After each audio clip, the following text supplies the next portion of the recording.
It runs Android 4.1 Jelly Bean and gives you access to over 850,000 apps from Google's Play Store. Facebook, Twitter and YouTube are all at your fingertips when you need them. Firefox operating system. Visitors to Mobile World Congress 2014 got a glimpse of the much-anticipated Firefox OS. Users no longer have to be locked into an Android or iOS device, as a number of manufacturers have already started to roll out units with Firefox, such as ZTE. Firefox OS is packed with the features that made you want a smartphone in the first place. It fits your life perfectly so you can fit in with the world around you, Firefox explained. The company also highlighted the OS difference. Most smartphones are made by a small number of people all in one place, probably pretty far from where you live. Firefox OS phones are different. They're made by a huge global community and are only smartphones that understand and deliver what you want and need. Lenovo Vibe Z. Lenovo Vibe Z. As part of their new flagship lineup, Lenovo, usually associated with tablets and ThinkPad laptops, launched a whole range of smartphones at Mobile World Congress, including the Vibe Z, making use of a power-efficient Qualcomm Snapdragon 800 processor, 4G LTE dual high-resolution cameras. The device boasts a 5.5 20x20 Vision Full HD display. Running on Android 4.1 Jelly Bean, the Vibe Z measures 77mm by 7.9mm by 149mm and only weighs 147 grams. The Vibe Z makes you center of attention with its 5-megapixel front camera and 84-degree wide-angle lens for high-quality self-shots, plus amazing video chat. You can also capture sensational images, even in low light conditions, with a 13-megapixel rear camera with BSI sensor and shoot 1080p HD video, Lenovo says. Acer Liquid E3. Just as with Lenovo, users shouldn't discount smartphones made by PC manufacturers. The E3 makes use of Acer's new Liquid user interface, which has been streamlined to provide for a better experience than the previous version.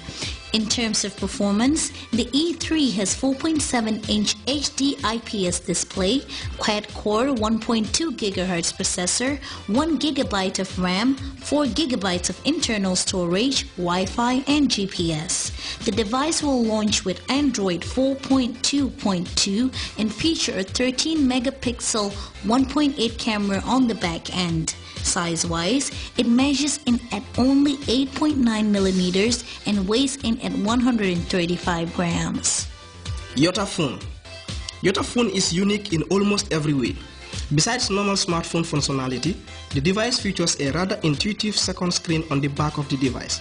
Second screen functionality has become the in thing, and while it is still early days, Yota is one of the front runners.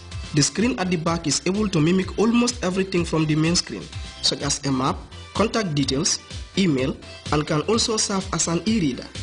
The second screen isn't colored though, so at the moment, it is best suited for text-based applications. Flare 1. Users who enjoy spy or military films will know that the protagonist always uses thermal imaging technology at some point to see heat signatures through walls or outdoors. Well, if users ever wanted to do that themselves, internationally recognized thermal imaging company Flare have developed a case for the iPhone 5 that will offer users just that. Flare 1 is a non-contact device that detects infrared energy heat and converts it into electronic signal, which is then processed to produce a thermal image on your phone screen and perform temperature calculations, the company explained. Heat sensed by an infrared camera can be very precisely measured, allowing you to use Flare 1 in a variety of practical and fun ways by revealing a thermal world not visible to the unaided eye. Black phone. Want to keep the NSA at bay? Refuse to be tracked by any server? Black phone. Want to keep the NSA at bay? Refuse to be tracked by any server? Well, get a black phone. The smartphone is the first integrated smartphone from some of the best privacy minds in the industry.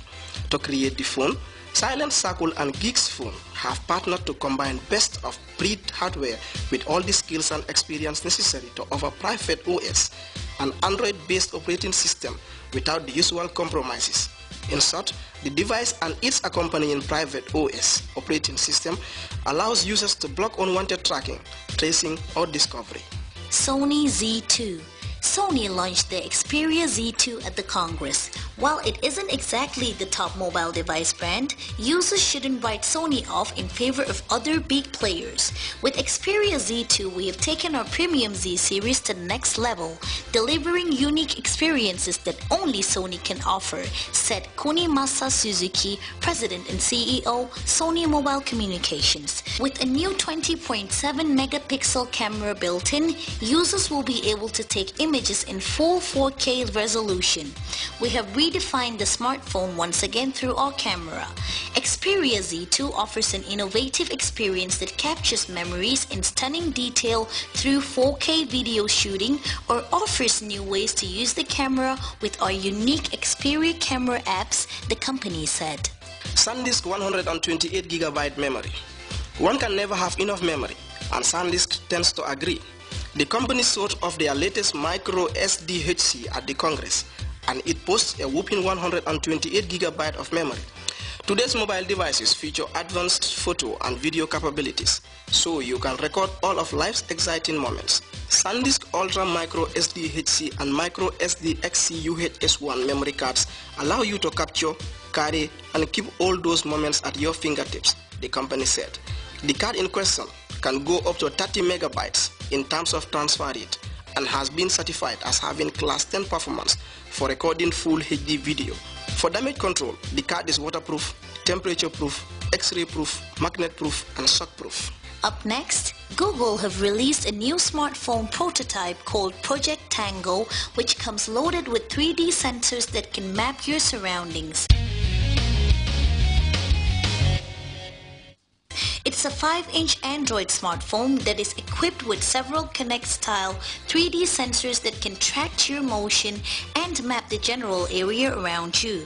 Right now, only 200 DevKit editions have been released to select developers, but there may be some extraordinary applications for such sensors, including advanced navigation assistant for the visually impaired, as well as some truly immersed gaming users.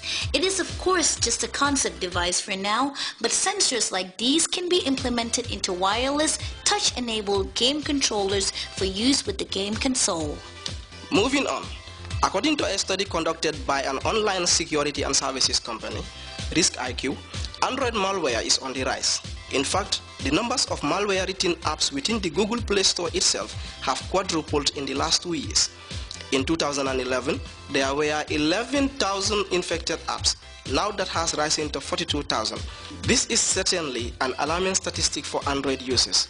Apps that are most likely to contain this nasty malware are personalized apps that change the look and feel of your device's UI, along with certain games and entertainment apps. It's quite scary what this malware can get up to on your phone, from an audio conversation, taking full control of your handset, stealing personal data such as your email address and contact list, and even tracking your GPS data. The study says that Google are no longer removing this malware-infected apps like they used to. It's another key differentiator between Apple App Store and Google Play Store.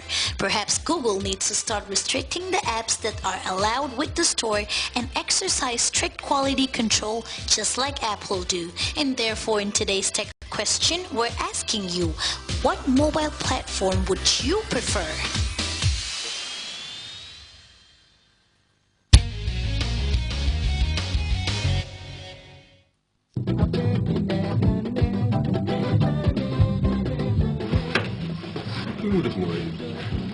Lina fàtte woon dama ko fàtte woon ay gaay dama ko fàtte woon waay